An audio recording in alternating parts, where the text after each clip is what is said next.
Look up in the sky. It's a bird. It's a plane. No, it's these two knuckleheads. It's Jim Monahan, Chris Swendeman, and the 2 Minute Drill podcast. And Chris, let's start out with congratulating the fans of your New York Knickerbockers. Well, not yours because you're a No, Celtics fan, as am right. I. But nonetheless, the 76ers going down in complete and utter flames against the Knicks, who swept them in the four-game series.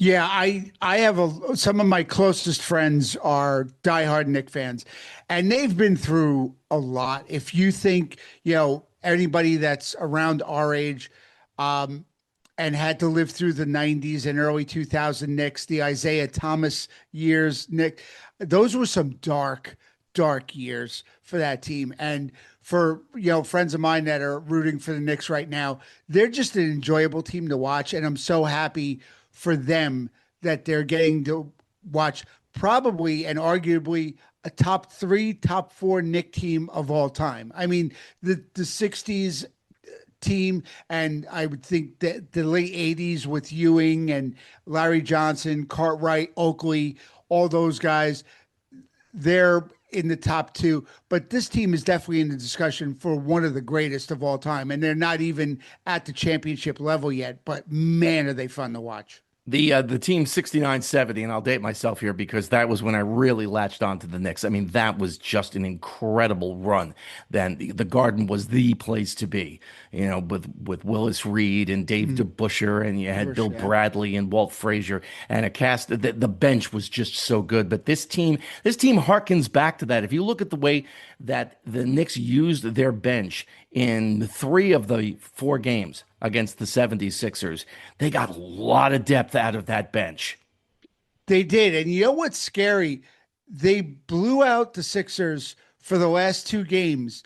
And for since early in game two, one of their best players, OG Anunoby, wasn't playing.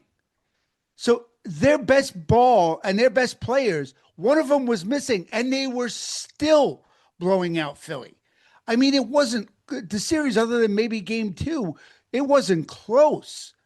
And one of their best players, somebody who was instrumental in their drive all year, didn't even have to play. He got to rest, and he's going to be able to rest even more because they're going to be sitting home waiting to see what happens with Detroit and Cleveland.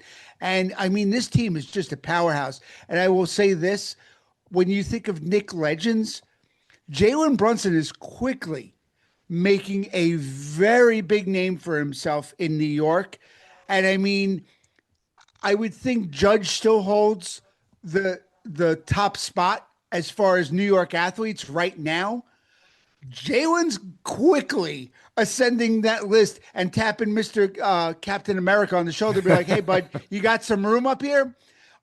Because he is so likable, and he gives 110% every game. Maybe he makes some bonehead plays sometimes because he's trying too hard, but man, is he fun to watch. The only thing I could think of as I was watching the Philadelphia Knicks series develop was that maybe once the 76ers got past the Celtics, they thought mission accomplished. Maybe they were on house money. And I mean, I saw some of the interviews this morning. I watched some of the post-game interviews by the Sixers, especially Embiid, who kind of said, well, I look at it as a successful season. Huh? Well, I get his point. Really? No, I get his point. I get it, but really, like, you're okay losing, like getting swept out of the playoffs by the Knicks and getting embarrassed in game four on your home court. I don't know if I'd be calling that successful, but that's just me. Again, I think once they beat the Celtics, especially when they were trailing 3-1 and came back and beat Boston 3 in a row, I think that was a huge, we did it. We got over the hump, not realizing that this Knick team is coming at you with every single thing they have. And I mean, watching game four, I could not believe every shot they took went in. And that's not hyperbole. Everything they were shooting and everyone who shot, it just kept going in, three after three after three. And I mean, this team just, whatever Mike Brown did, And I was very curious as when they made the switch to Mike Brown as coach. I cannot believe at the level he has this team playing at right now. I mean, Carl Anthony Towns, Josh Hart, they have just so many players that contribute. And if it's not Brunson carrying them one night, it's Cat having a good game and Muscle. And I think that was the difference between what Boston lacked and what the Knicks have. Carl Anthony Towns really marginalized Embiid when he did play. I mean, I know he was banged up. It seems like he always is. But Carl Anthony Towns was the answer the Celtics didn't have for Embiid. He really took care of him, during the game. Didn't let him get free. Didn't let him cause havoc because of his size. And I think that was one of the many differences that you saw when the Sixers had to play the Knicks versus the matchup with Boston. And as we were saying, the Knicks now will face the winner of the Detroit-Cleveland series, so we'll see what happens going forward with the NBA playoffs. Meanwhile, let's turn our attention to your New York Mets. Well, not our New York Mets, but you get the idea. I will say on a positive note, once the 12-game losing streak finally came to an end, Mets fans could breathe a little easier because they won not one, not two, but 3 out of 5 series. And you're thinking, okay, maybe they've turned the corner a little bit, and maybe they can right the ship. The division, I think, is already over. And as we record this, it's May 11th. So I think they're completely done in terms of the division. Maybe there's a wild card, but there's also the New York Yankees coming in this weekend at Citi Field, and that could be ugly. Yeah. Somehow I'm going to go back to the Knicks Sixers game 4. And I'm going to say there are going to be a lot of Yankee fans in attendance at Citi Field. And I think you're going to hear a lot of Yankee cheers when this series takes place this weekend. I don't see a lot. I mean, Met fans always get pumped up, to, chirp, at the big brother when the Yankees come to town. But there's nothing likable about their team right now. So how many Met fans are really going to want to come out, even though it is against the Yankees?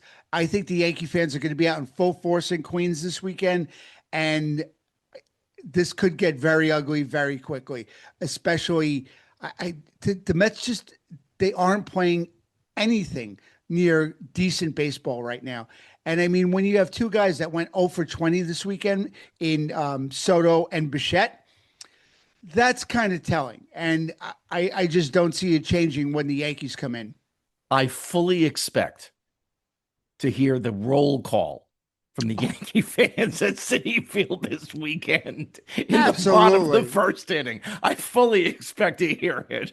And I have a funny feeling you're going to hear some comments from Yankee fans, a couple of chants about Mr. Soto and what they think about him. I have a funny feeling you'll hear that as well. And I don't think they're going to be kind. I want to turn our attention, stay with baseball, but I want to go out to the West Coast and talk about the San Francisco Giants. I almost said New York Giants because I'm thinking of, formerly known as the New York Giants, but the San Francisco Giants, who apparently are conducting a fire sale. So apparently they are going to start selling off pieces sometime between now and the trade deadline. It looks to be that they want to get this started sooner than later. I think they're one of the lowest scoring teams in the league right now. And while I don't follow them normally, I do like a few of the guys on that team, and I'll watch it. But they just called up one of their biggest rookies, Bryce Eldridge.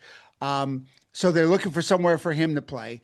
You have your former player for your Boston Red Sox, Rafael Devers, who makes a ton of money and is doing not much for them. Nothing. And they have other players that they want to get rid of.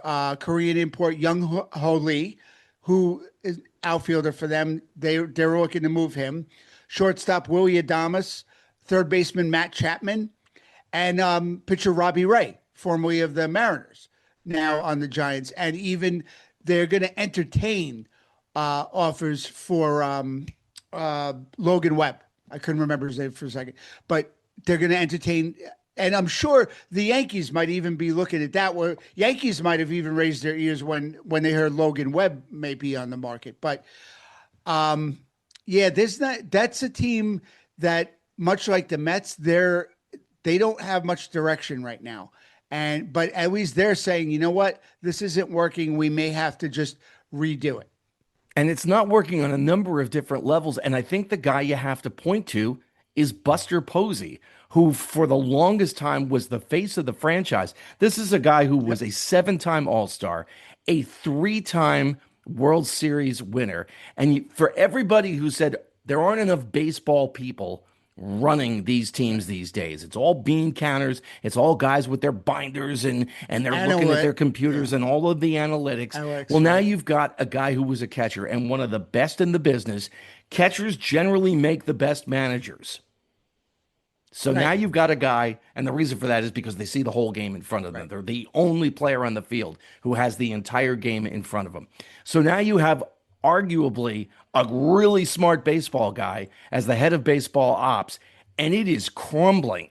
He's in over his head type of crumbling. He's got a manager, and we've talked about this in past episodes, a manager who was never in the minor leagues for even a heartbeat.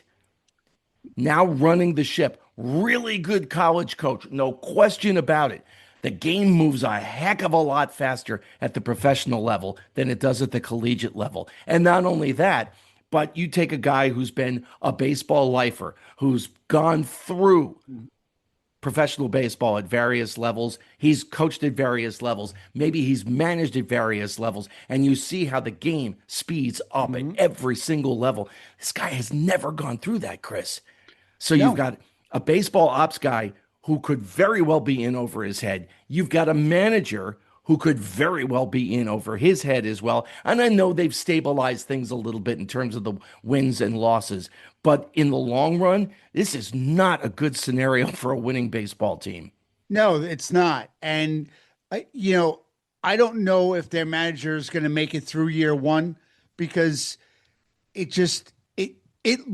when you can just tell by watching a Giants game that the manager is in over his head by the moves he makes, or the lack of moves he makes. And it just, these guys are baseball lifers for a reason. And when they get to the show, they've had the managerial experience because they've rode the buses on the farm teams. They've been put in experiences that have helped them get to the major league level. This guy went from college and pole vaulted past all that, not even a cup of coffee, like you said, in the minors. Just went right from college kids to the pros. And you're seeing why these guys, even former major league ball players, take a step back, go to the minors, and learn coaching at different levels, because it's just too fast. Unless you have some kind of amazing baseball brain and acumen, not many people can do it without taking those steps through the minor league system. Well, listen, if Buster Posey is thinking about changing managers, Carlos Mendoza may be available after the weekend. There may be a guy in Queens you want to talk to. I got a guy. I know a guy. Exactly. I got a guy. He's in Queens. You may want to talk to him. He may be looking for employment soon. He has major league experience. That he does. One of the biggest markets in the world. Exactly. I mean, if you can make it here, you can. No, but seriously, I think at the very least, if they're going to keep their manager, I think they need to put the right people around him. And he needs a lot of people with a lot of experience. I mean, the Phillies looked just as bad as the Mets. You made a coaching change. Now Don Mattingly doesn't want the job long-term, but you put Donnie Baseball in there, and there goes a winning streak. And I don't think it's, just by happenstance that they turned it around. I think Mattingly is doing some good things with that team. I think he's bringing some energy to the Phillies. And I don't know if it's just the manager. Could be the coaching, but I think the Giants definitely need some changes because what's going on with that team now is just not working for sure. Well, with regard to the Phillies, there are a lot of people who felt that sooner or later that roster was going to play to the back of their baseball card. We talked about that Right. last week, playing to the back of your card. Sooner or later, Caballero will come back down to Absolutely. earth, and Right. sooner or later, the Phillies lineup was going to wake up. And I think it's a combination of that and, as you say, Mattingly providing the leadership that they needed. Yeah, I think they needed a new voice. And, when you have guys like Harper, Schwarber, Riamuto, and so many other great talents on that team, they're going to get their hit. They're going to, these guys are pros. And I mean, they're great ball players for a reason. So the turnaround just needed a spark. And I think, changing from, Thompson to Mattingly, I think may have been the catalyst that's jump started it. And they look to, be getting back into the swing of things now. So, gut feeling when we get together a week from now, Mendoza still the Mets manager after the Yankees sweep them or not? The only reason I'm going to say yes is not because I don't think the Yankees are going to hammer them this weekend. I do. Um, I just think that Stearns came out and said and gave Mendoza that vote of confidence last week. It would be very odd, but then again, this is the Mets, so let's temper our expectations. But I think it would be weird to give him the vote of confidence and then a week later turn around and go, no, no, no, just kidding. We needed to make a change.